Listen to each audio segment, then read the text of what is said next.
ये NCERT class 8 geography के chapter 3 पर बनाए गए वीडियो का दूसरा पार्ट है। इस वीडियो में हम डिफरेंट टाइप्स के फार्मिंग के बारे में जानेंगे। वर्ल्ड के अलग अलग हिस्सों में फार्मिंग अलग अलग तरीके से किया जाता है। किसी भी जगह के ज्योग्राफिकल कंडीशन, वहाँ पर प्रोडक्ट का कितना डिमांड है, फिर लेबर और टेक्नोलॉजी के लेवल के बेसिस पे फार्मिंग को दो मेन टाइप्स में क्लासिफाई किया जा सकता है, और ये है सबसिस्टेंस फार्मिंग और कॉमर्शियल फार्मिंग। पहले जानते हैं सबसिस्टेंस फार्मिंग के बारे में। इस तरह का प्रैक्टिस फार्मर्स अपने फैमिली के नीड को पूरा करने के लिए करते हैं। इस तरह के फार्मिंग में बस उतना ही फसल उगाया जाता है जिससे किसान और उनके परिवार की ज़रूरत पूरा किया जा सके। इस तरह के प्रैक्टिसेस में लो लेवल का टेक्नोलॉजी यूज किया जाता है और हाउस होल्ड लेबर मतलब घर के ही लोग खेतों में काम करते हैं, और इससे जो प्रोड्यूस होता है मतलब कि आउटपुट वो भी बहुत कम मिलता है। सबसिस्टेंस फार्मिंग के भी फर्दर दो टाइप्स है, इंटेंसिव सबसिस्टेंस और primitive subsistence farming. Intensive subsistence agriculture में किसान लैंड के एक छोटे से प्लॉट को सिंपल टूल्स यूज करके कल्टीवेट करते हैं, और इस तरह के एग्रीकल्चर में ज़्यादा लेबर की ज़रूरत होती है। इस तरह की खेती करने के लिए ज़्यादा दिनों तक धूप की ज़रूरत होती है और सॉइल फर्टाइल होना चाहिए। अगर ज़्यादा दिनों तक धूप मिलती है और सॉइल फर्टाइल होता है तो सेम प्लॉट पर साल में एक से ज़्यादा क्रॉप उगाया जाता है। राइस जो है ये मेन क्रॉप होता है, और दूसरे क्रॉप्स में आते हैं व्हीट, मेज, पल्सेस और ऑयल सीड्स।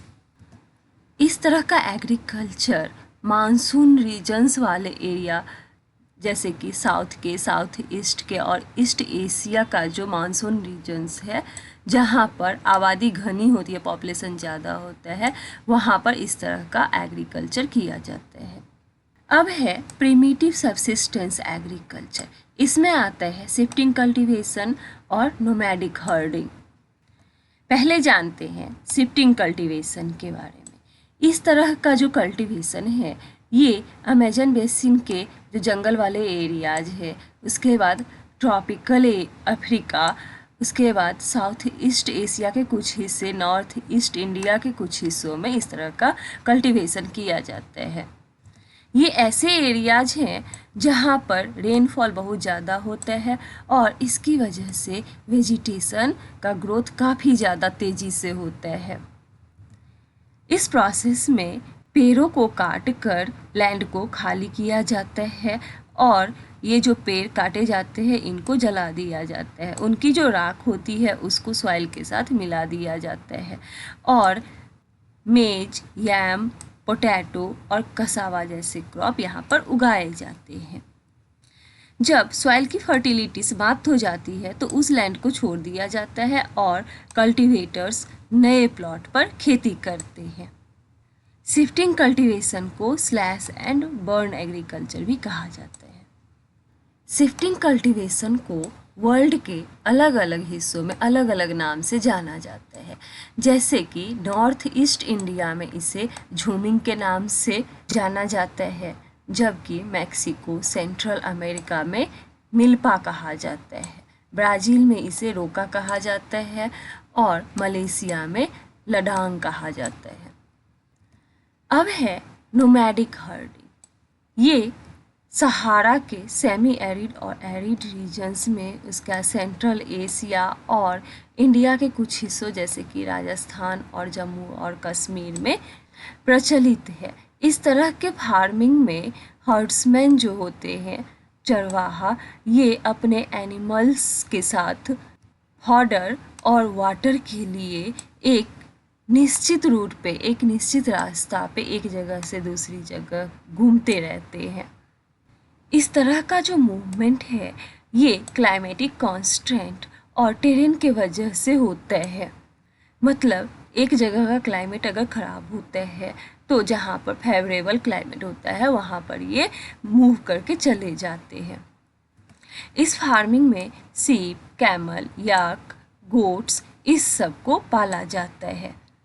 इन सब एनिमल्स से हर्डर्स को और उनके फैमिली को मिल्क, मीट, वूल, हाइड्स और दूसरे तरह के प्रोडक्ट मिलते हैं। यहाँ पर नोमैडिक हर्डर्स को उनके कैमल्स के साथ दिखाया गया है। यहाँ पर दिया गया है ऑर्गेनिक फार्मिंग के बारे में। इस तरह के फार्मिंग में ऑर्गेनिक मैन्योर और नेचुरल पेस्टिसाइड्स का यूज केमिकल के जगह पे किया जाता है। क्रॉप के यील्ड को बढ़ाने के लिए यानी कि फसल के पैदावार को बढ़ाने के लिए कोई भी जेनेटिक मॉडिफिकेशन नहीं किया जाता है। अब है कॉमर्शियल फार्मिंग। कॉमर्शियल फार्मिंग में क्रॉप को उगाया जाता है और जानवरों को पाला जाता है ताकि मार्केट में बेचा जा सके। इस तरह के फार्मिंग में एक लार्ज एरिया को कल्टीवेट किया जाता है और इसमें कैपिटल की भी इन्वेस्टमेंट बहुत ज़्यादा होती है। बहुत सारे काम जो है ये मशीन द्वारा किया जाता है। कॉमर्शियल फार्मिंग में आते हैं commercial grain farming, mixed farming और plantation agriculture. Commercial grain farming में क्रॉप्स को कॉमर्शियल पर्पस के लिए उगाया जाता है। कॉमर्शियल पर्पस से उगाए जाने वाले ग्रेन्स हैं वीट, मेज। मेजर एरिया जहाँ पे कॉमर्शियल ग्रेन फार्मिंग अपनाया जाता है वो है नॉर्थ अमेरिका का, उसके बाद यूरोप और एशिया का टेम्परेट ग्रासलैंड। ये एरिया जो है वो है स्पार्सली पॉपुलेटेड, मतलब पॉपुलेशन यहाँ पे बहुत ही कम होता है और फार्मिंग प्लॉट जो होता है वो दूर दूर तक फैला हुआ होता है, बहुत बड़ा होता है, हंड्रेड्स ऑफ हेक्टेयर्स से भी ज़्यादा। यहाँ पर विंटर्स जो है, ठंड जो है बहुत ज़्यादा सीवियर होता है और इसलिए इस टाइम पर कोई भी फसल नहीं उगाया जाता है और इस तरह से एक तरह का ही क्रॉप उगाया जा सकता है इस तरह के रीजन में। अब है मिक्स्ड फार्मिंग। इस तरह के फार्मिंग में लैंड का यूज फूड और फॉडर क्रॉप्स उगाने के लिए किया जाता है और लाइव स्टॉक के रियरिंग के लिए, मतलब पशुपालन के लिए लैंड का यूज किया जाता है। इस तरह की खेती Europe, eastern USA, Argentina, south east Australia, New Zealand और साउथ अफ्रीका जैसे रीजन्स में किया जाता है। अब है प्लांटेशंस।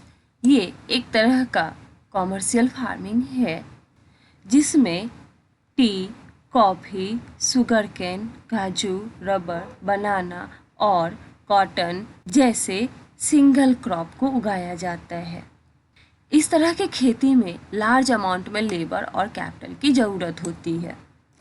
इस फार्मिंग से जो प्रोड्यूस मिलता है उसे फार्म पर ही यानी कि खेत में ही या नज़दीक के किसी फैक्ट्री में प्रोसेस्ड किया जाता है और चूँकि इस तरह के क्रॉप्स की प्रोसेसिंग होती है इसलिए एक डेवलप ट्रांसपोर्ट नेटवर्क की ज़रूरत होती है इस तरह की खेती के लिए। मेजर प्लांटेशंस जो है वो वर्ल्ड के ट्रॉपिकल रीजन में पाए जाते हैं, जैसे मलेशिया में रबर, ब्राज़ील में कॉफ़ी, इंडिया और श्रीलंका में टी। ये सब मेजर प्लांटेशंस के कुछ उदाहरण हैं। अब है मेजर क्रॉप्स। इसके बारे में हम वीडियो के अगले पार्ट में जानेंगे।